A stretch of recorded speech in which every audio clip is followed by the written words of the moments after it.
guys. So the 90s are wild. So there's kind of a history in Hollywood of making these movies where some teacher or principal will show up at a school and save the school or troubled youth of the school, inspire them and whatever. Some of them are like Dead Poet Society, where it's like, oh, he's this inspiring teacher, or Mr. Holland's Opus. But then you have a subgenre of those where it's the teacher or principal, goes in the hood and inspires or saves the school. Think Stand and Deliver, from 1988. Think Lean on Me from 1989. I feel bad even putting Stand and Deliver and Lean on Me in the same conversation, because Stand and Deliver is an actually good movie based on a true story, which is inspirational. And Lean on Me is, although inspired by a true story, is kind of propaganda, doesn't really tell the story accurately, and it's just like I said, propaganda for respectability politics. So someone was thinking of this genre of movies and said to themselves, well, what are these movies missing? And it's clear what they're missing: a breakdance fighting former Green Beret. So in 1993 we got Only the Strong.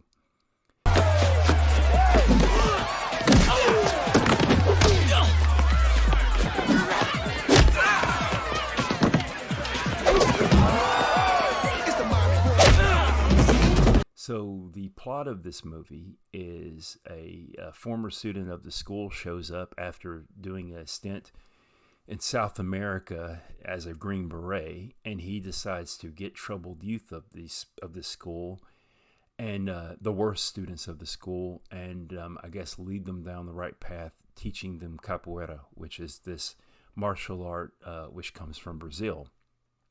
So that's what the school does. They're like, look, you who has no credentials by all accounts, we're just going to give you these students and have at it. That's how bad these students are. We don't really know anything about you other than you were in Army Special Forces and probably have PTSD and trauma, but we'll trust you with these students. Go have at it.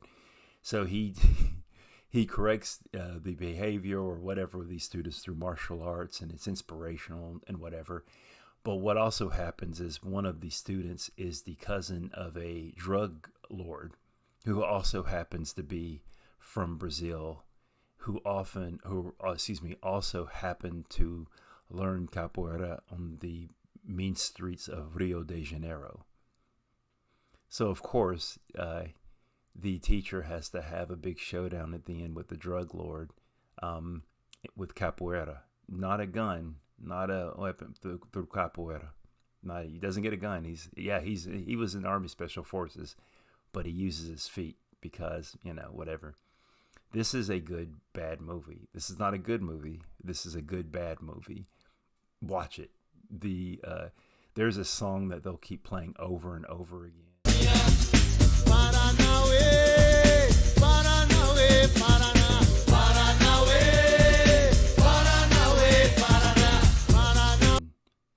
And over and over.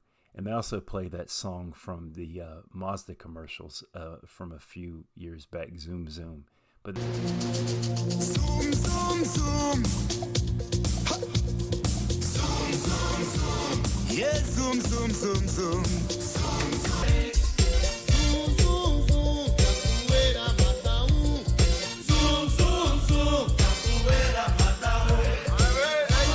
This song will get caught in your head. Yeah. So, by the way, the actor playing the teacher, I think is, let's see here, Mark Dacascos, I think is his name. He's pretty well known for being the host of Iron Chef, I think a few years back. I also will say that about Mark Dacascos. He's actually, I think he's a pretty good actor in this movie. I'm going to give him credit for that. I actually think he does a good job.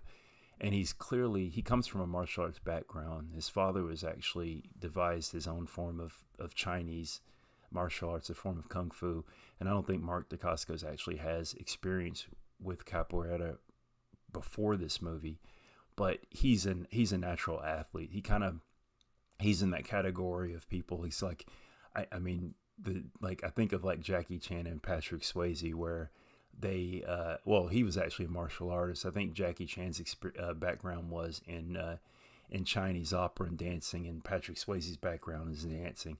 I did martial arts for about a little over 10 years, did Taekwondo, and often the people who really excel in it in some form are actually dancers. So anyway, that I don't know if DeCascos, and I'm butchering his name, I'm sure has a dancing background. I know he has a martial arts background, but he is a great athlete, and he's very impressive in the movie. I think one of the legacies of this movie is, I think it is at this point is still the only Hollywood movie that strictly showcases capoeira. I'm pretty sure it's appeared in other media before. I think there may have been a character in Bloodsport who did capoeira. The old show from the 70s, Kung Fu with David Carradine.